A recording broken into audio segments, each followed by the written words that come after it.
Just because you have money doesn't mean you're good in business. That's good. One of the things you have to realize is that you have to humble yourself and train. Just like a football player had to train to get to the NFL, you have to train to be a businesswoman or a businessman, right? You have to put in the work. Welcome to The Dash. You know, The Dash is that tiny line between your life start date and end date. It's your story, the chapters in your book, your journey. Get ready for real conversations with real people telling real stories about the realities of failure, setbacks, and success. Let's go. Let's go. Let's go. Let's go. Let's go. We're rolling. Let's go. The Dash in 3, 2, 1. Hey, what's up, everybody? Welcome back to the Dash Podcast. First of all, as I always say, thank you so much. Thank you. I really appreciate your support. Don't forget, if you haven't subscribed already, click the subscribe button. Make sure you like, make sure you share it with friends and family. Today, we have a really special guest. I love to talk to former athletes. They just have special stories to me. He was a unanimous All-American at UT in Austin, an 11-year NFL vet, now serial entrepreneur, just released the book. I'll let him tell you about it. Jonathan Scott. I appreciate you having me. Thank you for coming. All right, we got to start all the way back from the beginning. So I always explain to our guests, we're called the Dash Podcast for a reason. So the dash, if you think about when somebody writes their birth date and their death date, you have a dash. Yeah. So your dash is your story. Yeah. It's your journey. It's like what you had to overcome to get to where you are today, you know, some of the highs and the lows. Yeah. So let's talk about it. Who is Jonathan Scott? Well, who is Jonathan Scott? I guess, well, it all starts with purpose. So defining, as of now, I've definitely defined my purpose, and that's to empower people. So if you had to sum me up in a brief sentence, Jonathan Scott is an empower. Okay, an empower. Okay, but Jonathan Scott at 3 wasn't empowering. Not at all. Not at all. So let's go back to the beginning of how all this got started. Where are you from? Yeah, born and raised, Dallas, Texas. Okay. Born Southwest Oak Cliff. Okay. Went to Dale Turner, went to Harry Stone, went to Atwell, went to Carter High School, graduated, and then eventually went off to University of Texas. So I'm a Dallas guy. I'm an Oak Cliff guy. Oak Cliff guy through and through. Yeah. Ended up at UT, so for those of you that are watching that are not from Dallas, Oak Cliff is predominantly black. It's a minority neighborhood. I'm from Oak Cliff too. Okay. So you go off to UT. You're playing football. At that time, was it a culture shock for you? Because Absolutely. Okay. Because I want to talk about that. I think that's an aspect that we never think about, especially when we have children that grow up in all black schools. You live in an all black area, and then you go off to a school like UT, and it's not all black. It's not all black, yeah. Now, you know what? I have to say, just a credit to my family. It definitely took a village because, I had family on both sides of the track, so education was very important, and then being street savvy was very important. But when I got to Texas, I just there's a lot of white people. There's a lot of white people. Right? That's so true. And, and it just seemed, it was just, people are moving and shaking, and there's just so much activity. It's like, when I got there, it's like, okay, what do I do? Like, where do I fit in? So, thank God you just had so many people in your circle that was helping navigate and just pushing you in the right direction. So, it was very... It's different. Different. It's just different. It's important because we don't have those conversations. I actually had a friend that went to an all-black high school here in the area. He... Same as you, super talented. Been watched by scouts since the time he was little. Right. He was the one that we felt was going to make it to the league. It was just a given. Gets a scholarship to UT. Ends up dropping out after his first year. And I remember talking to him on the phone. And the statement that he made was, it was just too many white people. And it's like, and we laugh about it, but at the same time, it's really sad because we are oftentimes unprepared for life outside of our neighborhood because of the lack of exposure. And it's not our parents' fault. They didn't do it intentionally. But sometimes we have a tendency to get into this bubble. And then when the real world hits, same as other cultures to us, right? We don't necessarily know how to adjust. Yeah, like I said, I thank God I was on. I've learned a little bit from both sides of the track. I was in Jack and Jill as well. So everything that there was always this like sprinkle of things that were larger than just Keystone Pope. Went to learn ballroom dancing and went to the opera. Went to seeing all different types of things and seeing black plays. So it was one of those things that I always knew there's always more. That's good. And my mother and my father, I even kind of mentioned that in my book, is that I'm always about making your best better. And so in that same sense, I was like, there's so much to explore. Like, quiet as kept, I never did want to be a professional football player. Really? So I wanted to be an astronaut. Oh, wow. Hold on. Yeah. Like in real life. Not like the 5-year-old that says, I want to be an astronaut. You really wanted to be an astronaut. I can actually show you like a picture. And I had to get it to the producer. It's a picture. I went to space camp. I was the only black kid. Really? And I remember that was, and I don't want to take control of the podcast. No. This is free conversation. Please, I love it. I always try to implore people, then don't let anyone tell you what you can't do or what your vision is, because that was the first time I let someone break my spirit. Because I remember I had in my mind I was going to be an astronaut. And I remember the lady, unfortunately a white lady, said, you're too tall. I'm a kid. She said, I'm too tall, you'll never be an astronaut. Broke my spirit. And so I was like, all right, I guess I'll do football. Oh. Yeah. So one thing that I always try to tell people is like, don't ever be shy of being multifaceted.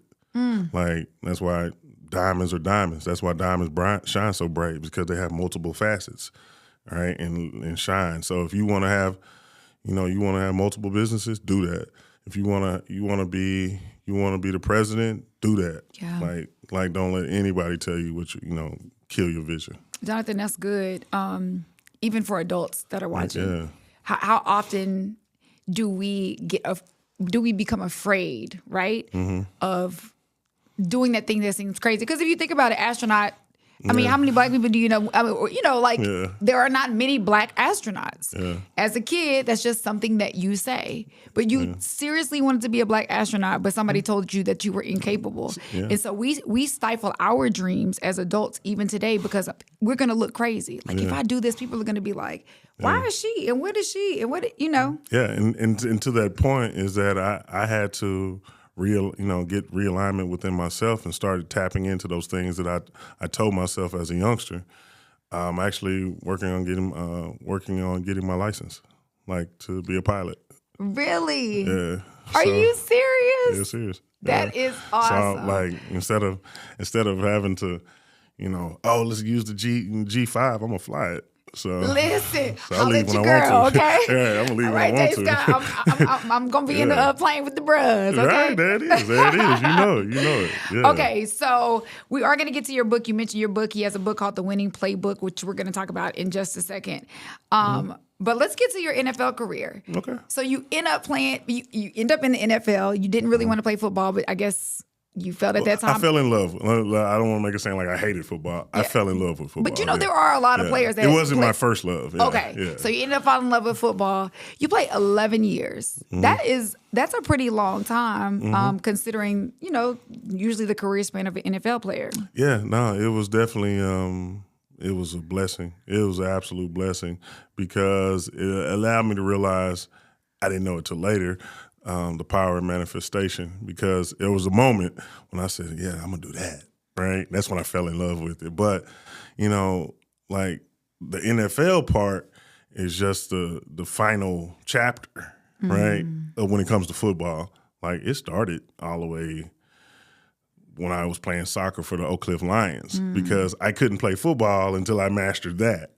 And I couldn't play football until I mastered baseball, until I mastered basketball. Then my father was like, okay, I'm going to let you play football. So how old were you when you started playing football?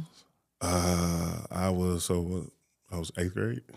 That's kind of late. Yeah. I mean, for most kids, they started but, the good thing is like I learned coordination, teamwork, discipline, tenacity, like just being able to endure, mental toughness, physical toughness. So then when I went with a coach. I played for a legendary coach, and he showed me the ropes of like what it takes to be a winner, because he was old school. Yeah.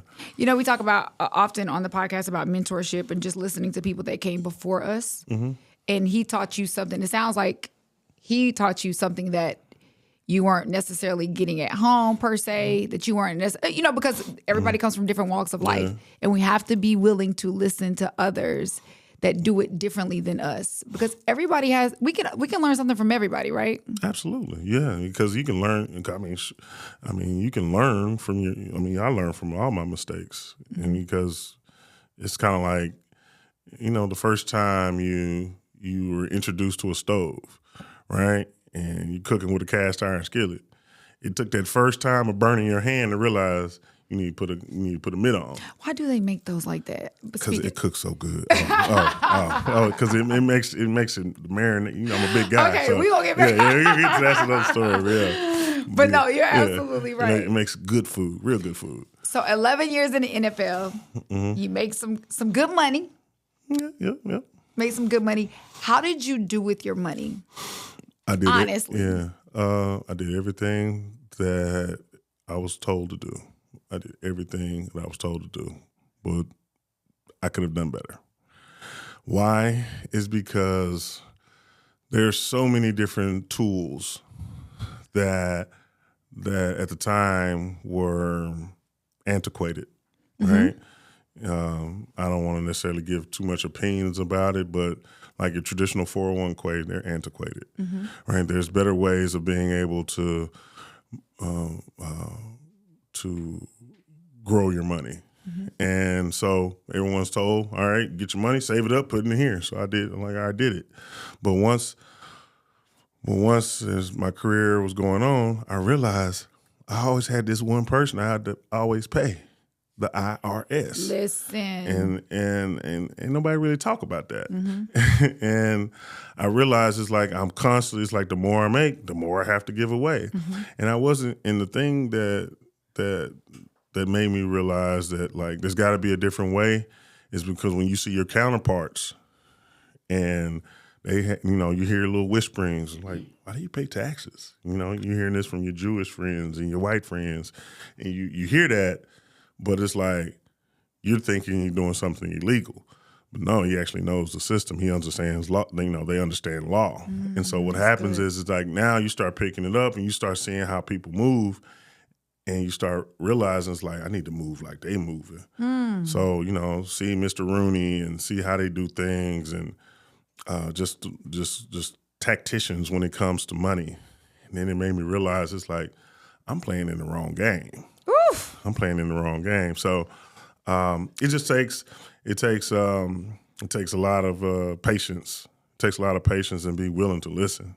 And then you have to dive deep. It's kind of like this. It's like if you want to get information, it's probably going to be real expensive, especially like go to Amazon or go somewhere. Like if you was about to pick up the Apocrypha or something, it's like a $400 book. There's something in there that people don't want you to know, right? So I take that same approach. It's like I don't always look to what's popular. I look what's prevalent versus what's relevant, Oh, you hit on something. Man, we perish for lack of knowledge. What we don't know. So we always think of it as like dying, But like if we don't have the knowledge, it's like our financiers are dying off because we're giving away money we don't have to give. Like there's so much information out here that other people have tapped into, right, that we have to tap into. So hold up, you said something about not having to pay taxes. Is there a way to not pay taxes? Yeah. Because this is when you get into the juicy stuff. This is when we get into the winning playbook. Let's go. Winning playbook. So one of the things people have to realize, if you actually look into the code, the Internal Revenue Code, it's nothing that says that it's illegal to avoid tax, but it is illegal to evade tax. Okay. What does that mean in layman's terms is that there's certain ways that you can be able to report to the IRS with 100% transparency with the IRS. But when doing it the right system and understanding tax code, there's ways to where I don't have to give the IRS any money, right? There's actually, and I can show you off camera. I can do it on I can show you on your phone and show you how you can do that, and I can show you how stuff is hidden in plain sight. So There's are levels these? to it. Yeah, it There's is. levels to it, I'm right. like, wow, okay. So are these things in the Winning Playbook? Do you talk about this in the Winning Playbook? In the Winning Playbook. And that's why, and I co-wrote it with my business partner, Rob Welsh. That's what it's about, is strategies on and off the field. And these are, it's not just a financial literacy book, but it's a financial empowerment book, because you got to have like money doesn't change people. Money just amplifies who they already are. True. Right? And so what's the point of teaching you all these tricks and trades of how to make money, but you don't know how to, move with money, how to use money for good or for, purposeful, or just how to be able to grow and be effective in your community. And build that generational wealth that we're always talking about. Man, right. I'm not going to lie.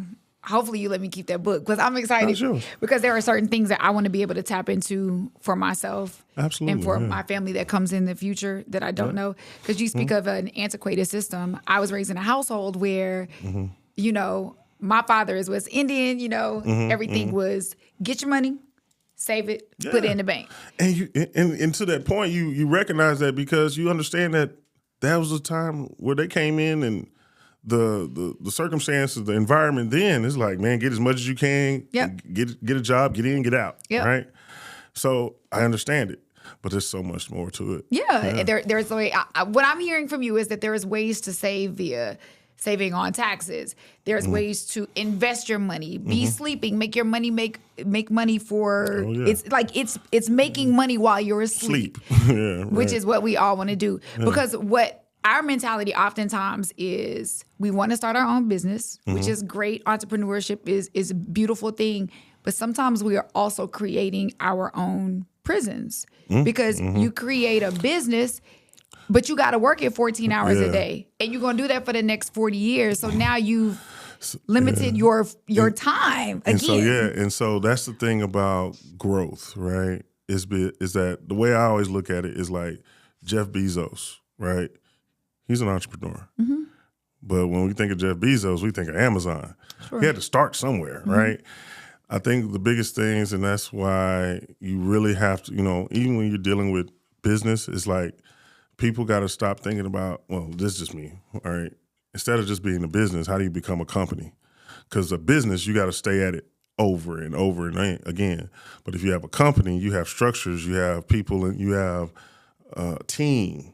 So when you step away from the company's still performing business, right? And so that's the thing, is like understanding systems. Like, just think like this, real simple. Sam Walton is not checking out anybody at Walmart. It's just what it is, right? Everything's a pyramid, right? There's somebody at the top, and then there's a lot of people at the bottom, right? And usually the person at the highest makes the most money. Well, if you put those dots together, that's a pyramid. And we trying to get to the top. Exactly. So that's the thing. It's like, and so my whole thing is that when you're talking about business, I like to have businesses that are actually generating revenue, and I can walk away from them. I can step away from them, right? And now, instead of me having to be the breadwinner, my money is the breadwinner. And so let my money do all the work. Yes. I love that. I absolutely love that. Okay, so I do have to take one step back for a second. And this is not a dig at the NFL, right? But we do have to tell the truth. We have a lot of people that their kids are in college getting ready to go to the league. We have a lot of little bitty kids that their parents are watching that they want to go, When you're recruited to the NFL, don't they, or let me not say don't they, do they teach you financial literacy? Because you're getting ready, and even in college nowadays, are they teaching financial literacy because these kids are getting these NIL deals, millions of dollars, some kids. Right. So are they actually sitting down and teaching you how to handle your finances? All right. The short answer is yes and no. Yes. Do they check the box? Absolutely. But we all know, like, you are a journalist, a personality. Like, I would say you're a journalist first, right? You can't teach being a journalist in one day. Right. Right. It takes continuous education. For sure. And so I think that's what it is. The NFL intentions are good, but their hearts are not in that. Like, it's kind of like, okay, yeah, I did it. Right? So they're just giving you basic information, but not walking you through it. But they kind of like, you're tapping on the surface, right? So for me, it's like this was my experience. Like I talked about the 401k. As soon as we sign up, it's like, okay, you sign your contract, whatever your dollar amount that you're going to get for salary and stuff like that. Then they had an HR person said, all right, here, fill this out so you can save your money, and they'll match it. That's it. Like, you ain't gonna tell me more. Explain, like, they didn't tell me about 12B1 fees. They didn't tell me about 49.5 rule, 50.5, 70.5 rule. They didn't tell me about required minimum distributions.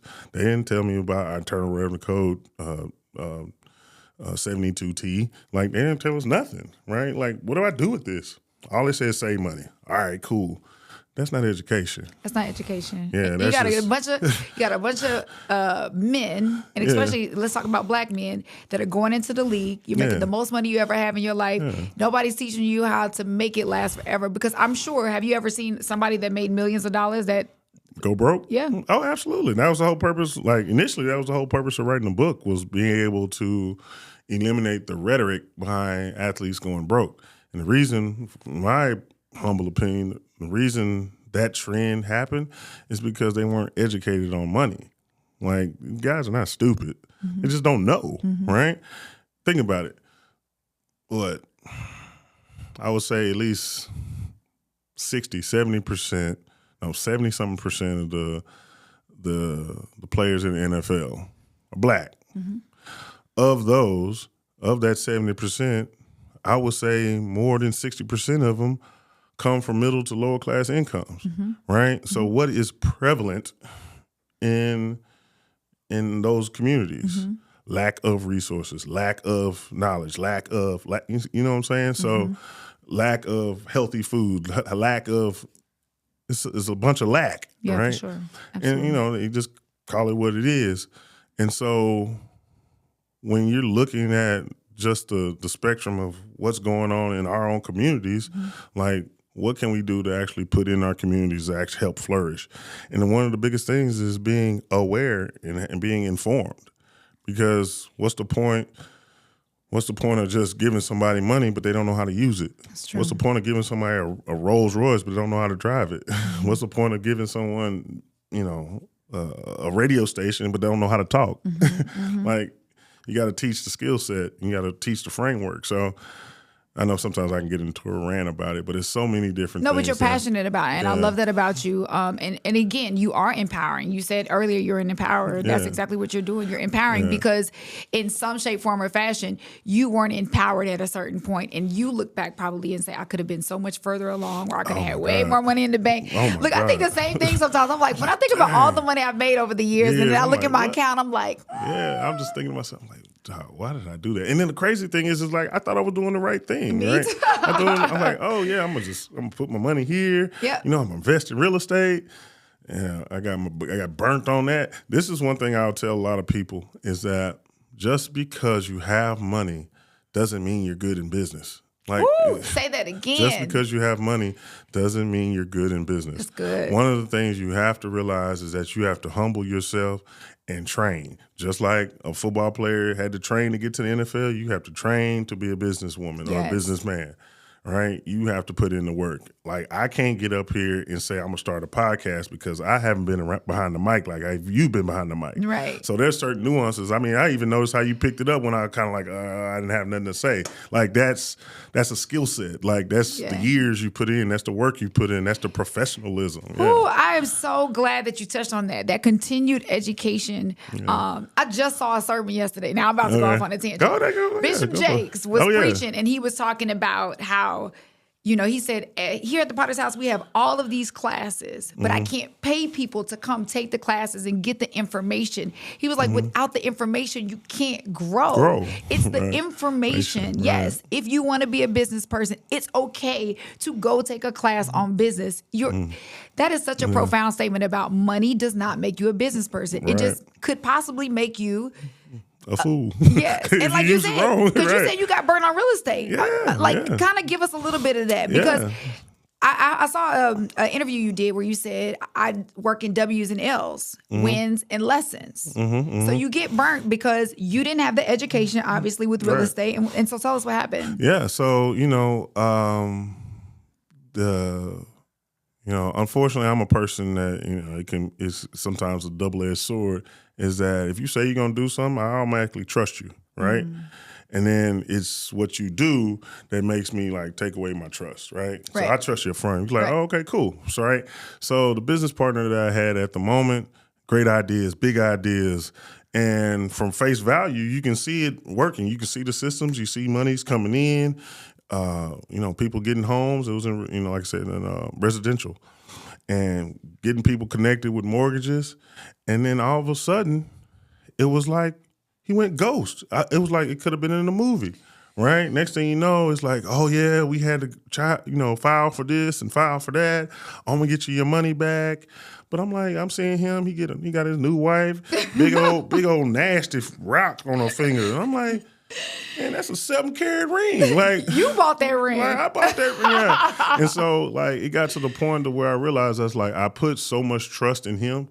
I didn't really educate myself on the business, the X's, the small details. And so I got burnt on it. But guess what? I came back with the re-up, and I came back and flipped that, and I ain't worried about that no more. Well, but I have to ask you, how much you lose on that one?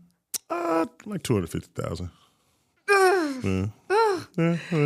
It's all right. It's small thing to a giant. I ain't mad at you. No, but it was one of those things. But it was a good lesson. It was the best lesson. Yeah. Because now I have more knowledge about mortgage banks. I have more knowledge about real estate. I have more knowledge about title companies. I have more, now, I like playing Monopoly even more, right? So it was a great lesson. Thank you. It was a blessing. The dude that screwed me over, thank you so much. If it wasn't for you, I wouldn't be who I am today. Thank you. So. All right, so we got the Winning Playbook. It says strategies for life on and off the field. But from what I'm hearing, it seems like you don't have to be an athlete to get great information from this book, right? Yeah, you're absolutely correct. Yeah, because initially when we wrote the book, it was kind of like a book to tell all the secrets, right? So Simon & Schuster came in and said, you know what, this is some great information. We like it. Let's cast a bigger net. This seems like this can work for an average Joe. And I was like, all right, y'all Simon & Schuster, so we'll take your advice. Yeah. And so we kind of tweaked some things, did a little bit more deeper explaining. And it's been taking off well. It's #1 on Amazon. So, oh, congratulations! Yeah, I appreciate it. Yeah. Yes, so I'm waiting on the results to get the big NY New York bestseller, but it's all good. Well, if people go buy the book, and support the Winning Playbook, you never know. So we're hoping that for you. For sure. No, one thing is really what it's about. My objective, this is not a money play for me. I truly want to be able to get this book in everyone's hands. So it's really about empowering. I know it has great tools in it that can be utilized. It's an easy read. It's something you can come back to. If you're on a flight, you can finish that book in no time. It's not overly cumbersome of all these technical stuff. Yeah, and I love, just so everybody can see, I mean, look, I love when somebody hands me a book, if it's too thick, I'm already discouraged. I know I ain't going to tackle that book. We get straight to the point. Boom, boom, boom. Yeah, it seems attainable. Yeah. For sure. And it's an easy read. It's a conversational piece. Yeah. Co-wrote it with my business partner. We talk about, you have some stuff about how to pick an agent for the players, right? How to pick your team. Yeah. Understanding taxes, how money grows. That's good. And we coined the phrase, and actually, yes, it's copyrighted, is being an athletepreneur, using your athlete stardom and your presence to be able to start ideas and businesses and different types of initiatives, whether it's philanthropy or whatever. Good. You know, So- I'm glad you mentioned Athletepreneur because I have to ask you really fast. I want to touch on the mental health piece. It's really big to me because when you're no longer, and I think this is any career, I'm going to ask you about going from the league to all of a sudden, because you wake up one day you're playing and then you don't realize that next day you have just played your last game. Yeah. I think it's the same thing in regular life. You know, I spent 19 years on the radio, and then the day I resigned, I realized. It ain't the same without you, just by the way. Oh, I appreciate that. You're so sweet. I'm Thank dead. Not real talk. I It's not the appreciate same that. without you. Like, Thank but you anyway, so I'm much. sorry. But I didn't mean yeah, to cut you off. But you realize how much of your identity, without you knowing it, was involved. People that go through divorces, it's the same thing, right? You've been married for a certain amount of time. You're known as a wife or a mother or whatever, and then you suffer that loss. And so you have to go through that change. A lot of people don't speak on the mental health aspect of an athlete life after, because there is a transition. Some people, all they have. Some people are not going, like, they don't think they can write a book after they're, players. Yeah, no, this has been my experience, is that, like, for me, and I'm kind of scared to say this, but, like, football was my prison, because I can only be this. I can only be this. I can only be this. And so I finished playing football on my terms. And so I know my experiences may be different from someone who came into football and got all the admiration and got all the praise. And then all of a sudden, when they were forced to get out, right, that addiction got to, the mental side, and where it affected them health-wise and things of that nature. So that wasn't my story, right? It wasn't my dash, right? But at the end of the day, I did realize is that now I'm living my best life is because now I get to be multifaceted. I get to be the DJ. I get to be the entrepreneur. I get to be able to be the musician. I can be the clothier, the fly. I can do all that because that's who I am. Because I am a jack of all trades, right? But that's the good thing. Because I know how to do everything. I'm great at everything. I'm not just good at one thing. I'm not a one-trick pony. And the thing is that I have so many people that help with my growth. And so I always try to implore people is like, don't be afraid of your authentic self. Like, don't be afraid of it. Don't let this one thing I always use is like, don't let the outside world instruct you. Just let the outside world inform you. And that's how I move. It's like, I'm informed about this, but I don't tell it what me, and I don't let that tell me what to do. And so when I left the NFL, it was one of those things. It's like, okay, now I get to go. Now I can get to do the things that I really have been thinking about. Working on my license to fly, have my real estate license, have my life and health license, have my own private equity firm. I have a lot of different businesses, right? But I have collaborators and partners, right? I have everything I want, right? And now I'm at the point in my life is like, put people on game. Like, man, you can do anything you want to do. I don't care how crazy it sounds. Yes. Like, you want to make some mink carpets to sell to Persian, whatever. Like, you can do it, right? I love that. That's where I'm on. Sounds to me like Jay Scott gonna be picking us up in a jet pretty soon. Yes, sky is the limit for sure. Well, tell everybody how they can go get the Winning Playbook. Yeah. You can get it at Target, Barnes and Nobles. Most people tend to get it off of Amazon. We get everything off Amazon. Yeah, I know. So you can get it off Amazon. I would suggest people to get the hardback so you can put it in your library and it can be there forever. But I like the it's you can get it on Amazon. The Winning Playbook. It should pop right up. And how can we follow you to see everything that you have going on? Because we cannot wait to see, all of these other business ventures that because it's an inspiration. People need to be able to follow you to say, man, if he can do it, I can do that. Yeah, absolutely. Yeah. I would definitely say so. Jonathan Ray Scott. Yeah, that's Not my the first, middle, and last. Yeah. Okay. So this is Okay. so funny story, right? So I'm pretty sure you're familiar with Jonathan Scott, the Property Brothers. Okay, I'm gonna tell you, this is a true story. Right.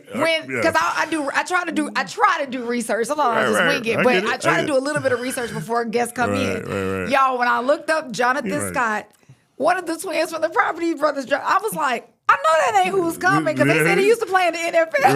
Right. So I actually have a picture. Me and him, we both went at the Super Bowl, and I saw him, he saw me, and we both looked at each other like, Jonathan Scott, you the one messing up my search engine. So if you put in Jonathan Scott NFL, pop That's right up. exactly what I had to do. And so I was like, but I don't want to be identified with just NFL. Yeah. So I said Jonathan, but if you type in Jonathan R or Jonathan Ray Scott, that's what pops up first. Okay. Yeah, Well, so- y'all go follow Jonathan Ray Scott, first Yeah. with the end, last. We I know who know. he is. Yeah. He's not the property brother if he No, pops up, all not right? me. But he got some property, though. Oh, Okay? yeah, definitely got that. Definitely All got right, now that. thank you for your time. And My again, pleasure. everybody go get the Winning Playbook, Strategies for Life on and off the field.